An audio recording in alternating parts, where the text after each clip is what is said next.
pag-ibig niya sa atin upang tayo Para sa unang-una ay magpakailanman magswalang hanggang siya'y nawa. Kaya sa aming kapabayaan, kami na rin ang ngunit kulang na kulang ang aming pagkakakilala sa iyo.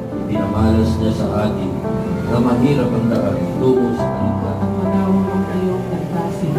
Tulungan mo sana mga hampasan ko.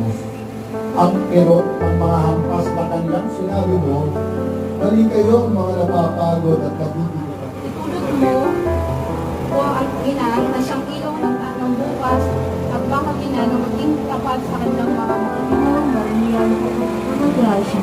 Ang Panginoon, Na pinagubsa